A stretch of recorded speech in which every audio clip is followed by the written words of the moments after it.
ప్రశ్న రావణ్ కేసులో హైప్ ఎక్కువ వచ్చింది. వాస్తవాలకు సంబంధించినటువంటి ఆధారాలు పరిమితమైనవి. దాంతో సమస్య అట్లాగే ఉండిపోయింది.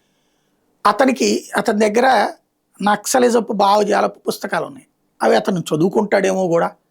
దాంతో ఇప్పుడు అవి పాత రోజుల్లో నక్సలైట్లు ఏమన్నా చేయడానికి పనికొస్తుంది.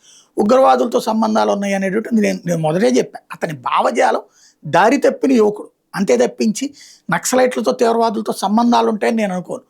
అదే సందర్భంలో హిందుత్వ వ్యతిరేకి హిందుత్వ ద్వేషి అని మాత్రం నేను చెప్తా. అదే సందర్భంలో భావజాలం మాత్రం ఖచ్చితంగా తప్పే. భావజాలం తప్పు తప్పించి అతను ఉగ్రవాదు నక్సలైట్ అని చెప్పట్లే నేను. ఇప్పుడు అతనికి సంబంధించి యూఏపీఏ కేసు పెట్టారు. రైట్, అయిపోయింది. నిజంగా అతనికి ఉగ్రవాదులతో ఇది సంబంధం ఉంటే అతని బ్యాంక్ అకౌంట్లు అన్నీ తీశారు కదా, బయటకు వచ్చి ఉండే కదా. అది లేదు అన్నప్పుడు సరే, దారి తప్పిన యువకుడు భవిష్యత్తులో ఉగ్రవాదుకి వెళ్తాడేమో అనేటటువంటి కోణంలో వాదించడం వేరు.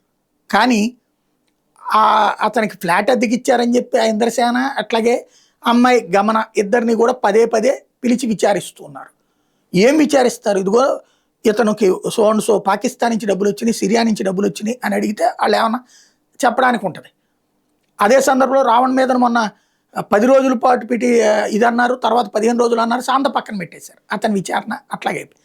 వీళ్ళని మాత్రం పదే పదే విచారణకు పిలుస్తుంటే ఇప్పుడు వాళ్ళు తాజాగా 2 సార్లు విచారణకు వచ్చి 3వ సారి విచారణకి రాకుండా హైకోర్టుకి వెళ్ళారు. పదే పదే పిలిచి వేధిస్తున్నారు అంటూ.